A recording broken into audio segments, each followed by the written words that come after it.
La presente presentación tiene que ver con la agricultura 4.0, es decir, las tecnologías modernas aplicadas a la producción de alimentos. Es todos conocidos la crisis alimentaria que padece Venezuela.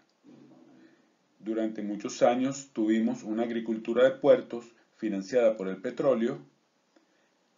Sin embargo, ahora no hay petróleo para importar comida.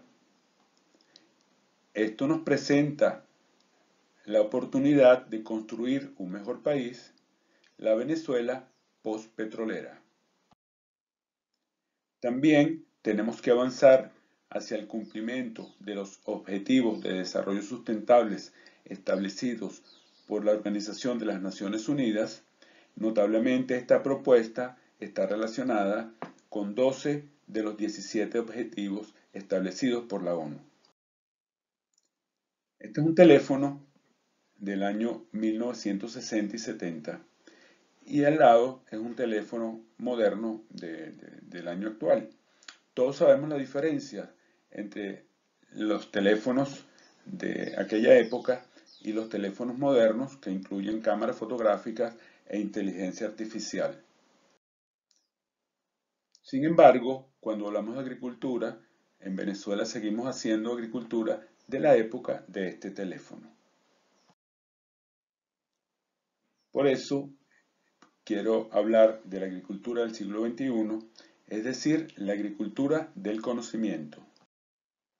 Estamos hablando de la cuarta revolución industrial, que implica la fusión de lo digital y lo biológico, basado en la biología, la robótica y la inteligencia artificial. Las tecnologías agrícolas modernas están basadas en la propagación masiva de plantas en condiciones controladas, el uso de bioestimuladores y biocontroladores, la utilización de sensores que pueden estar basados en la inteligencia artificial, las luces LED, los robots y las nanopartículas. Para la agricultura 4.0, para las plantas existen 5 factores preponderantes en la agricultura moderna: la genética, el clima, el control de las condiciones de cultivo, el tipo de luz y el monitoreo, que puede ser permanente, de las condiciones fisiológicas de las plantas. Controlando estos factores, yo tengo un incremento en la productividad, utilizo menos pesticidas y abonos químicos, o en algunos casos ninguno. Puedo producir en cualquier lugar, en Caracas, en Paraguaná, en la Antártida, en la Estación Espacial o incluso en la Luna o el planeta Marte.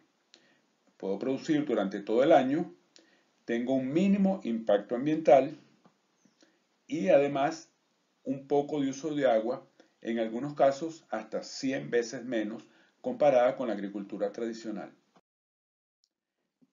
La agricultura 4.0 es la verdadera industrialización de la agricultura, que está basada en la genética, el clima controlado, las condiciones de cultivo controladas, la iluminación controlada y la inteligencia artificial.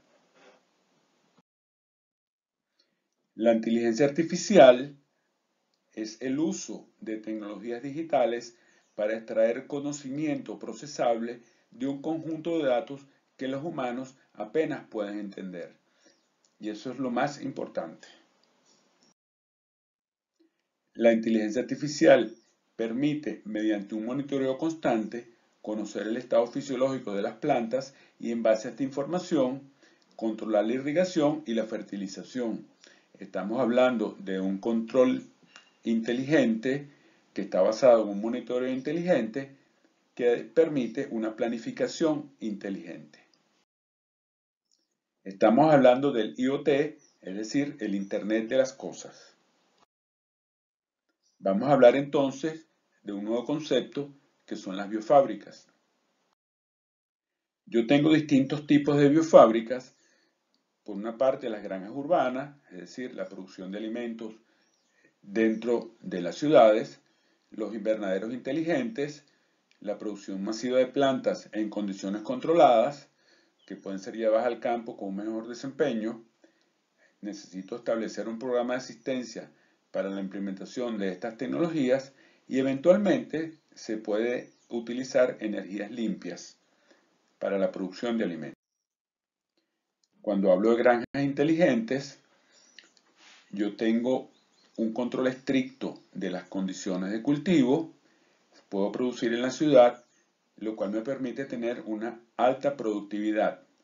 En el caso de los invernaderos inteligentes, yo tengo un control ya no tan estricto de las condiciones, pero igual las controlo.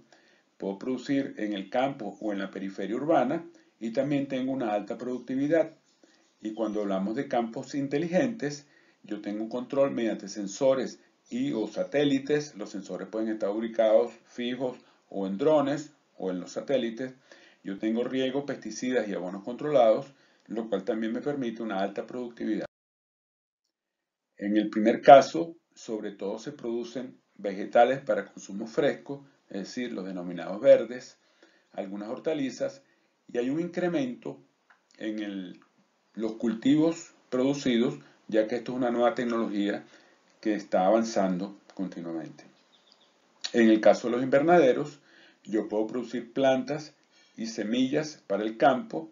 Estamos hablando de vegetales, de flores, de yuca y banano, en el caso de las semillas, semillas de papa y semillas de caña de azúcar.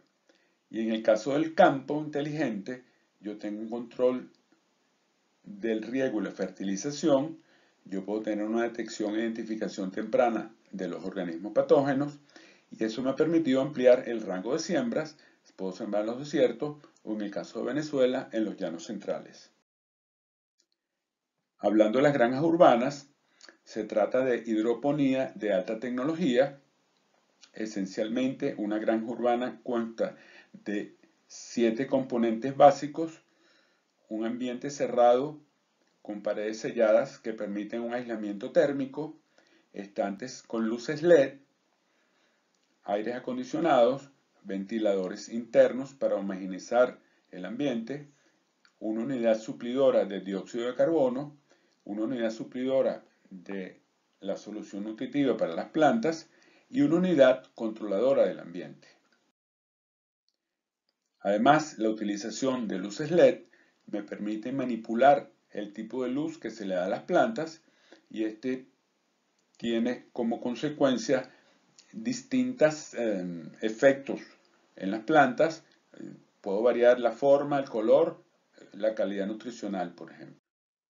Aquí tenemos un ejemplo del efecto del tipo de luz. En el caso de la luz ultravioleta, por ejemplo, que está entre los 315 y los 400 nanómetros, permite elevar el grosor de las hojas de las plantas y este resultado evita que algunos patógenos sean capaces de comerla simplemente por el hecho que ya es más gruesa que la boca del gusanito, por ejemplo. En el caso de la radiación azul de 440 a 430 es el pico máximo de la fotosíntesis, es decir, de la acción de la clorofila. Y en el caso, por ejemplo, de 700 nanómetros, el rojo lejano, yo suprimo la germinación y tengo también el máximo de la acción fotosintética.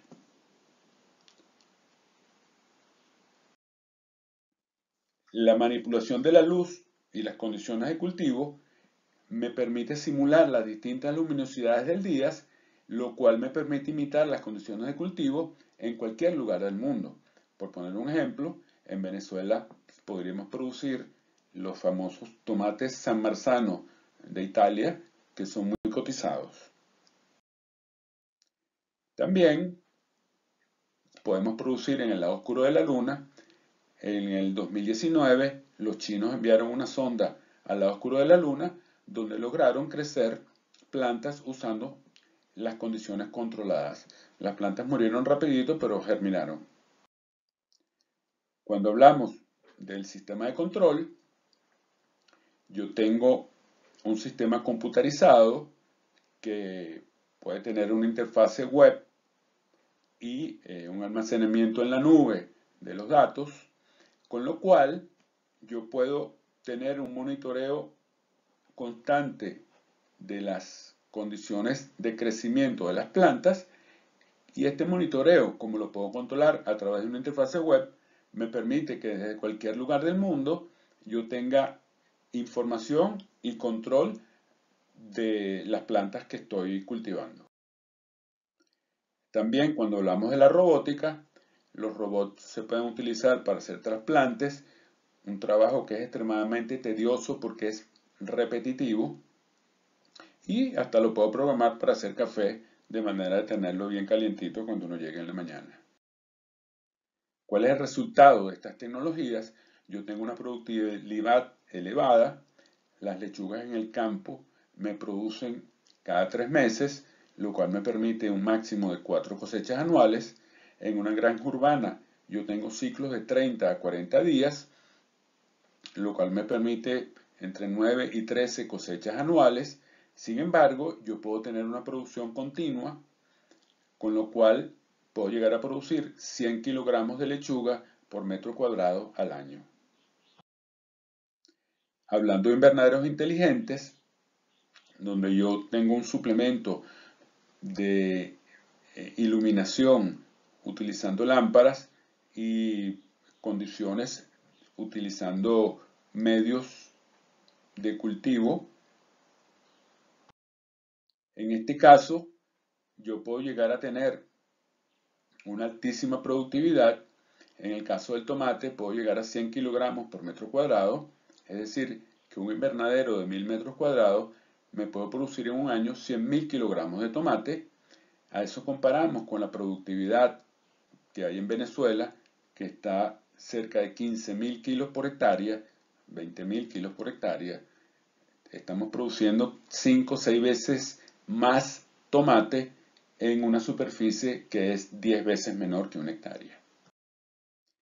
Haciendo un cálculo rápido del rendimiento económico, en un invernadero de 1000 metros cuadrados, si yo produzco 100.000 kilos de tomate y el tomate está a un precio aproximado de $1.50 el kilogramo, estoy generando $150.000 anuales.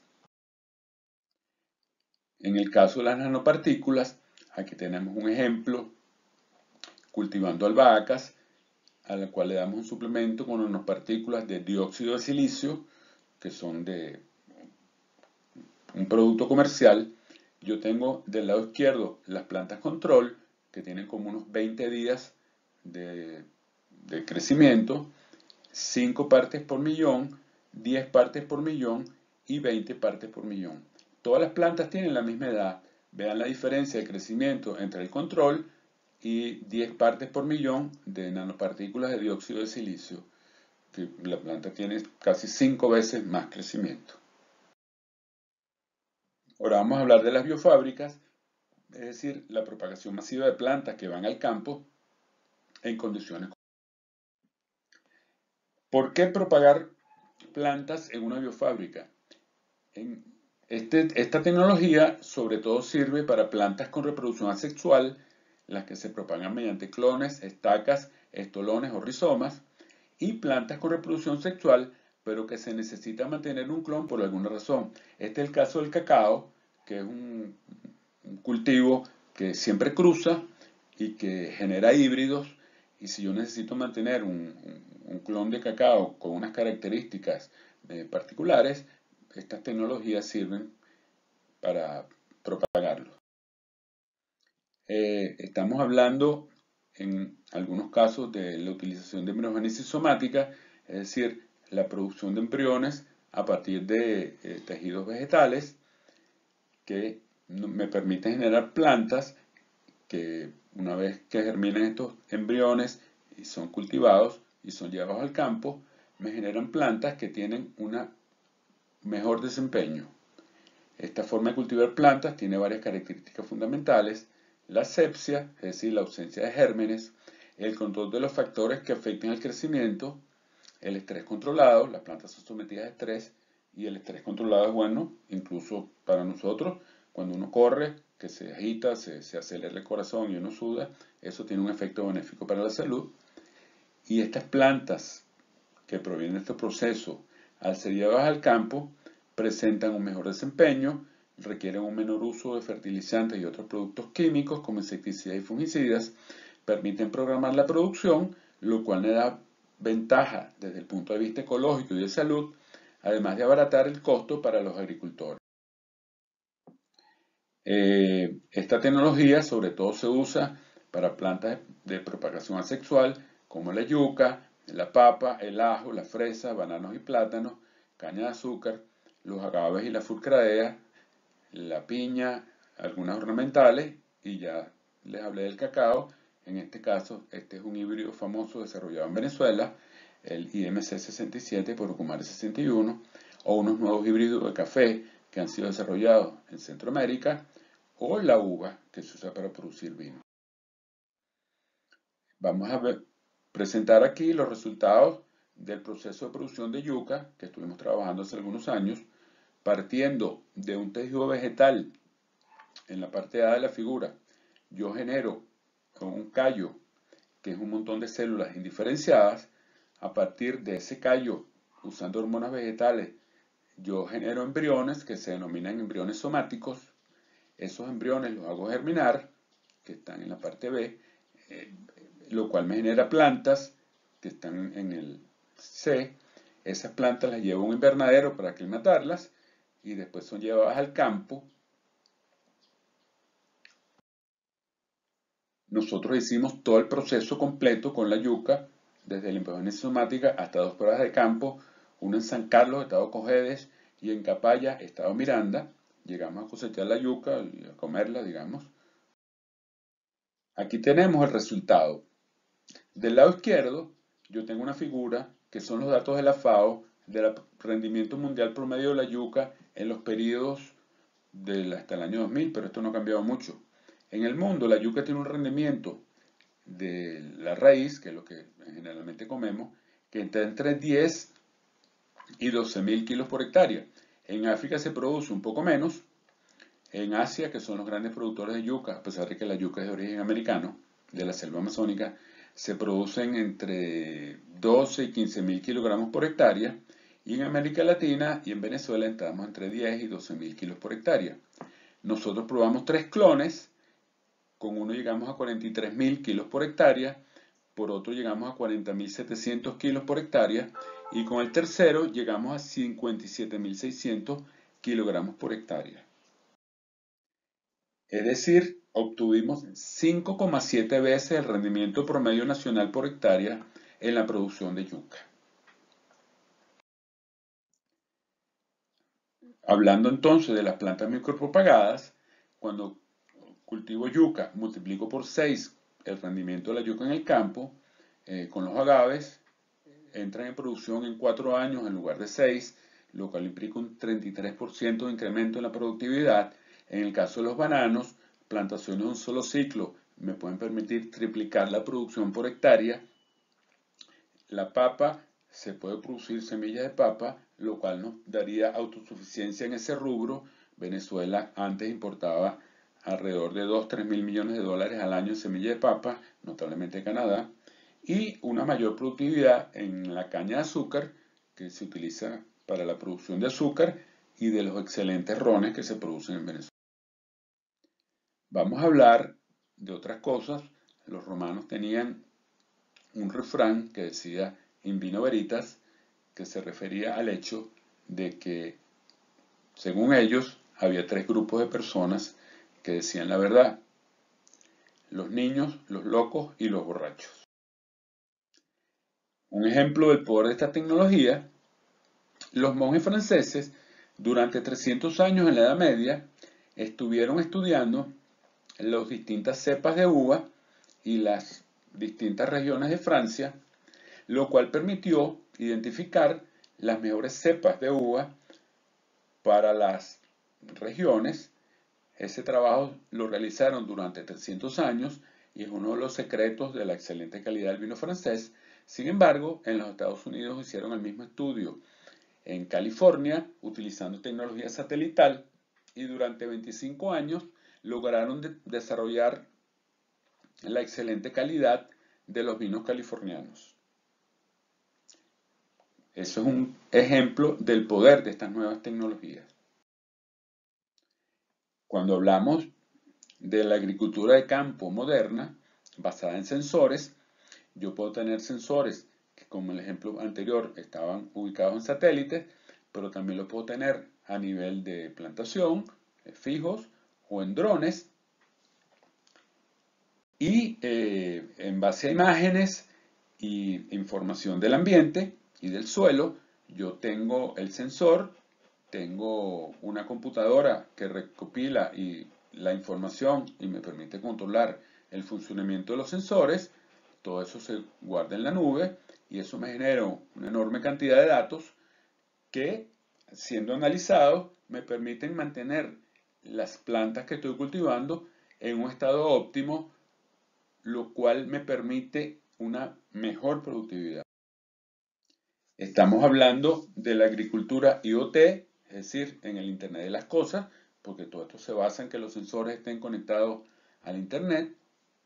Y yo puedo tener drones para monitorear los campos, para el manejo del agua, sensores que me monitorean el estado del suelo y máquinas que para las rutinas de operación conectadas al Internet y que se pueden manejar solas. Entonces, yo puedo monitorear a partir de la inteligencia artificial las plantas, las condiciones ambientales y la irrigación y la fertilización, lo cual me permite incrementar la productividad, la eficiencia en el uso de los recursos, como el agua, los fertilizantes y los pesticidas, en el uso de las maquinarias y en el uso del personal. Estamos hablando entonces que puedo tener un monitoreo inteligente, lo cual me permite un control inteligente y una planificación inteligente. Nos referimos entonces a la agricultura de precisión. Estos sensores ambientales están basados en cámaras y en circuitos de inteligencia artificial y me permiten analizar mediante imágenes el estado fisiológico de las plantas y correlacionar esta información con el estado del ambiente. Yo tengo actualmente circuitos de bajo costo que me permiten un monitoreo no destructivo basado en información, en imágenes, como la computadora Raspberry Pi, la 4, que tiene un costo de unos entre 35 y 50 dólares, o este circuito diseñado por la empresa Google para inteligencia artificial, el Coral Board, que tiene un costo de unos 150 dólares. Este Coral viene preentrenado para la inteligencia artificial y para el aprendizaje denominado por transferencia. Fíjense el tamaño cuando lo comparamos con un clip. Y tiene sensores ambientales y de cámaras que pueden ser acoplados, lo cual me permite su utilización en la agricultura inteligente y en obtener imágenes. Y estos sensores yo lo puedo ubicar a nivel de plantación, el IoT conectado al Internet, lo puedo poner en un dron o en un satélite. De hecho, Venezuela tiene 2 satélites que tienen disponible esta tecnología, el satélite Sucre y el satélite Miranda, que tienen cámaras hiperespectrales. Estos son algunos de los índices que yo puedo calcular. Este es el más utilizado, el NVDI, Normalized Vegetation Difference Index, y que permite estimar la capacidad fotosintética de las plantas. Él se basa en una imagen tomada en el infrarrojo cercano o en el azul, menos el rojo, con el infrarrojo cercano más el rojo.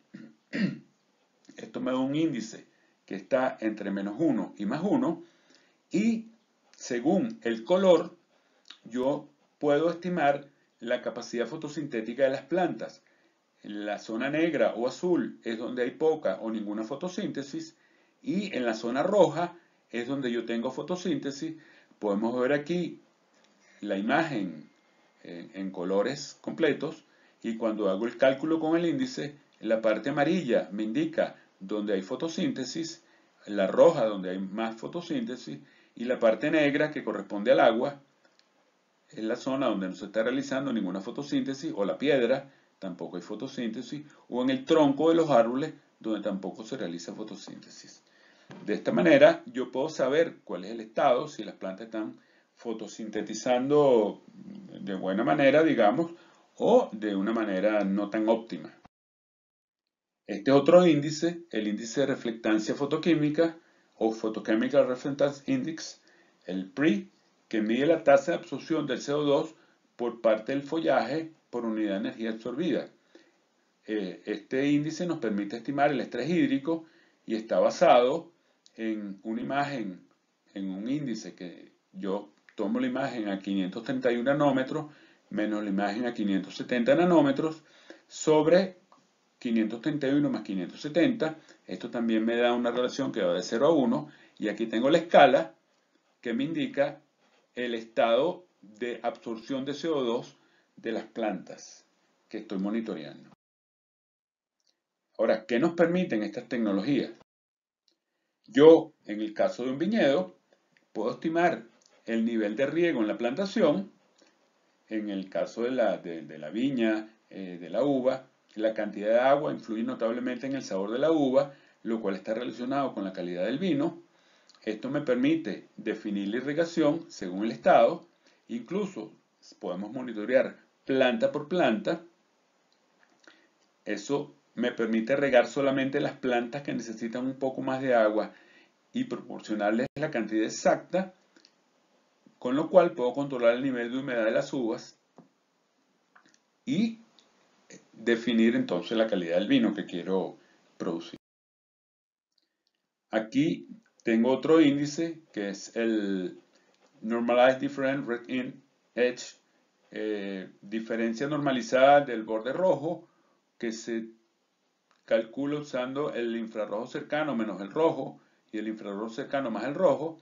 Las zonas que se ven más azul intensa dentro de los recuadros rojos son aquellas donde ha habido fallas en el riego. Si yo, por ejemplo, tengo una plantación de 100 hectáreas, esta imagen me permite saber dónde tengo algún problema y acudir directamente y resolverlo puntualmente ahí. Si es riego, por ejemplo, aplicar un poco más de riego en esas zonas donde he detectado que está defectuoso.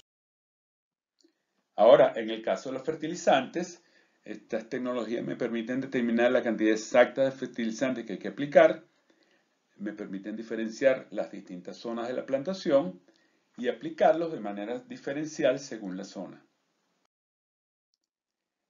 Yo entonces puedo tener mapas de vigor de mi plantación, con lo cual puedo monitorear los niveles individuales de clorofila que me permiten detectar el estrés que puede estar producido por los patógenos, por el riego, los defectos en el riego o por la fertilización.